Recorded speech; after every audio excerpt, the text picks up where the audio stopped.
It's Always the Husband by Michele Campbell.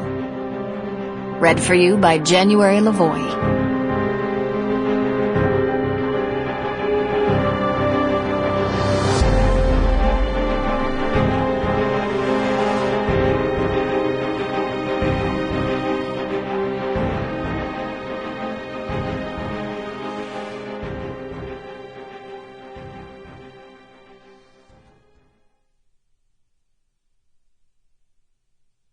Part 1.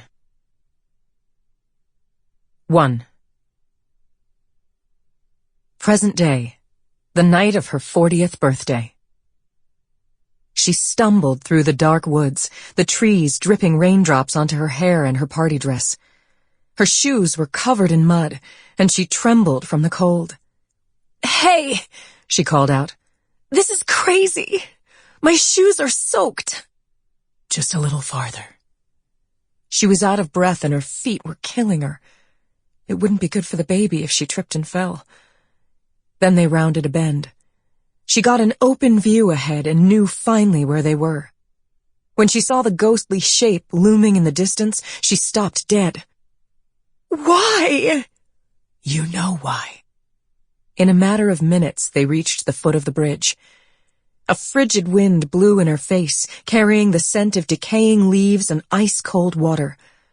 There were barriers across the bridge now, blocking access, and a profusion of warning signs. Danger, private property, no trespassing.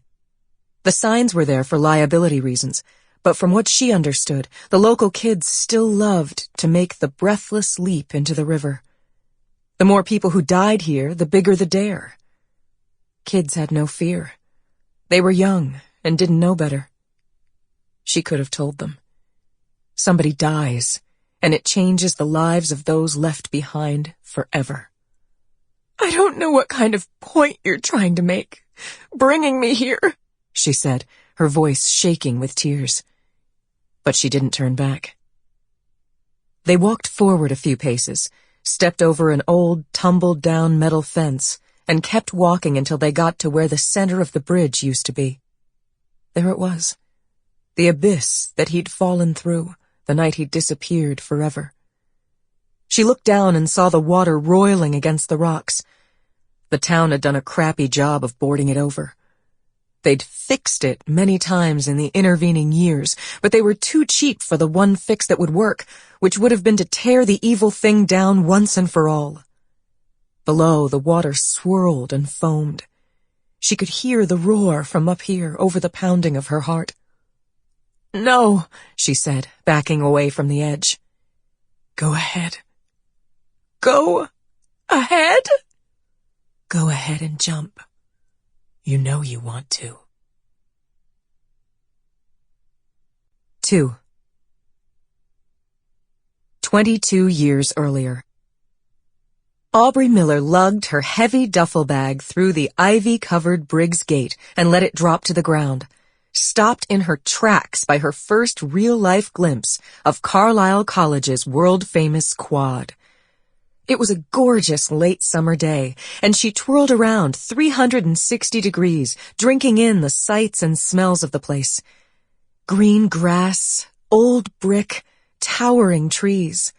The promised land. Aubrey had been dreaming of this moment ever since she'd picked up a Carlisle brochure in her high school guidance office back in Las Vegas 3 years before. Now, against all the odds, after 3 years of non-stop studying and scheming, here she was. Carlisle was more beautiful than she'd dreamed. Pictures didn't capture the place. The sense of peace that flowed from the mellow brick, the cheery shouts of the students as they greeted each other. Everywhere she looked, she saw students with their families. The Carlisle student identifiable by the expensive backpack, the well-heeled dad toting cardboard boxes, the pretty mom with a designer handbag, the gaggle of younger siblings. Aubrey was here alone. Her financial aid didn't cover her mother flying across the country to the East Coast just for the frivolity of unpacking her clothes for her and tearing up when they hugged goodbye. She told herself that was just as well. Her mother, who'd dropped out of high school when she had Aubrey's sister at 17, would never fit in. She couldn't imagine a place. Sample complete. Ready to continue?